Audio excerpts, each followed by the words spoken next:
I'll rate Captain America 169 today. Steve Englehart, first part of the Nomad epic. This is an ad comic from the 70s, so it's starting to fall apart. It has a bad guy called Tumbler, and it is also the last appearance of a bad guy called Tumbler. If you are rushing to the comments to correct that statement, pay attention to the words I said. And I full well that there is a second Tumbler who has one appearance in the 80s, but he is not a bad guy. One of the reasons I wanted to review Summit from the Captain America omnibus I unboxed was because a lot of shite got cut. It was a long fucking video, and one thing that did get cut was a lot of stuff about Falcon Man. This is before he gets his wings. He gets his wings next issue. And one of my points that you never got to hear was that I think this character existing for so long without wings is insane. Without wings, he has now Ganon for him. Obviously, I am overlooking the socially relevant part of the character, but a character should have more worth than him being one of the first African American characters in comics. My belief is that Falcon Man was really shit until this run. Even after Steve Englehart, Falcon Man struggles to have much purpose or place outside of Captain America's series. In this series, he is good. He is Captain America's friend who can also share in the superheroics. He has his own character. He has his own corner. In something like Avengers, he feels like he's just there as Captain America's sidekick. He is underpowered, and his only relationship with members of the team is the one with Captain America. Seriously, he's barely even spoke to the Vision or Wasps or whoever. And the other thing is him as Captain America. Let me say, I am fine, or I would be fine, with the idea as a short-term little story. Like one story. He is Captain America for a few days. My problem is, it is dishonest to the character. Falcon Man never expressed any desire to be Captain America or to represent the country the way Steve Rogers does. Never ever. That is one of the things that makes him work as a character in Captain America. If anything, his entire relationship with Captain America is defined by him not being what Captain America is. Falcon Man represents the people who incorrectly feel they are not represented by Captain America.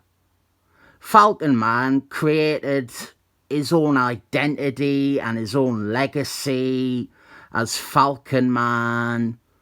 Those people who felt ignored by Captain America, they looked up to Falcon Man because now they had someone to represent them.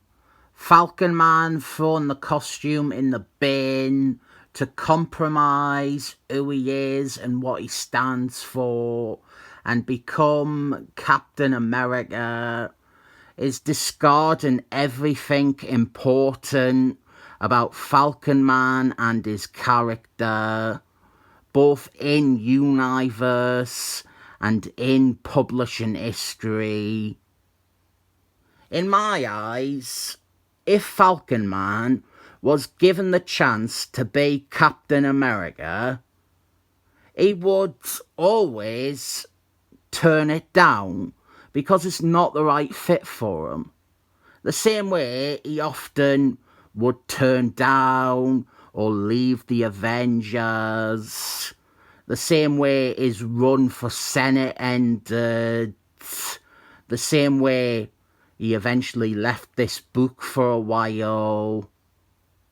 His concerns are very specific and personal.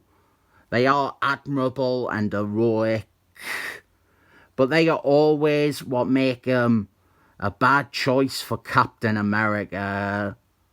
And he knows that, and that's why he would never want to be Captain America. Impressively, I think I have covered most my points about Falcon Man, and barely did I even mention race. I'm quite proud of that. He is black, if you didn't know. Falcon Man is black.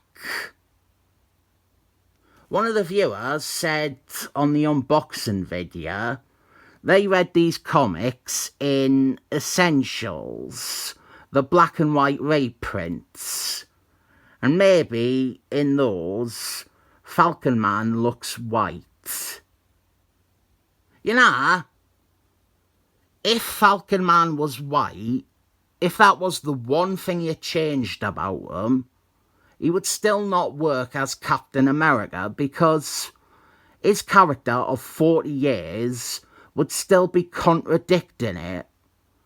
Falcon Man was always motivated by focusing on the little person, not an entire country or people. Captain America cares about the little guy too, but Falcon Man specifically devoted himself almost exclusively to them. Falcon Man means something to them. Now their hero went away to take on a white man's identity. And that is the race thing that I would get into. We have a black hero dumping his identity as a black hero to take a white man's guise. Anyway, who cares? We have the Committee to Regain America's Principles. The acronym being CRAP.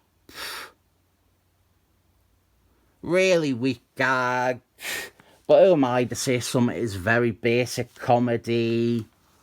The committee is actually the brainchild of Vipper, using his past as an advertising executive. He has conceived this brilliant plan to destroy Captain America with a smear campaign. It was set up really well and subtly in issue 163. There was like a passing line of dialogue where Vipper said he had this plan, but the rest of the Serpent Society of America ignored them. So Captain America's public image is starting to tank from the committee's rhetoric. And then he encounters a Silver Age baddie of his, Tumblr. Really minor character despite being in an early issue. And then in the first issue of this story, he got a half-page entry in the Andy books in 2006. It was a 60s themed Andy book. He's not a very good bad guy for Captain America. He is inessential when you have Batroc doing the same shtick. A decade later, they introduce Tumblr's brother, who becomes the second Tumbler.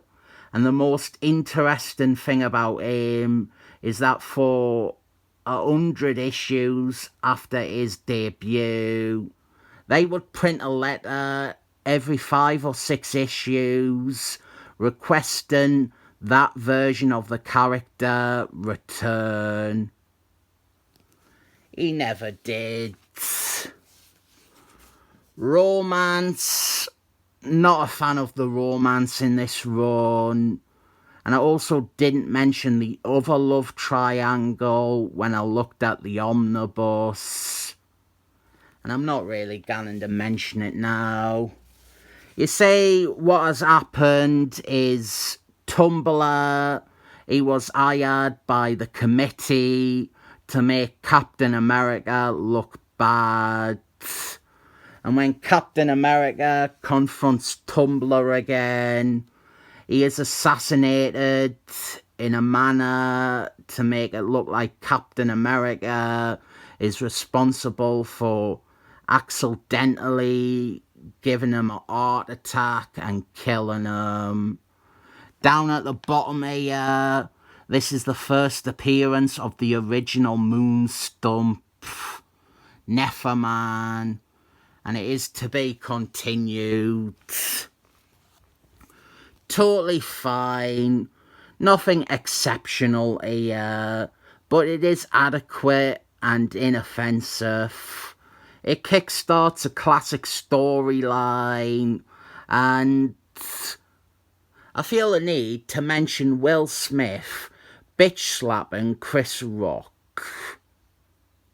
That is proof these videos are like same-day deliveries. They are recorded and then uploaded straight away. I like Captain America, and I guess I like this issue because it is not bad. 7 thumbs up.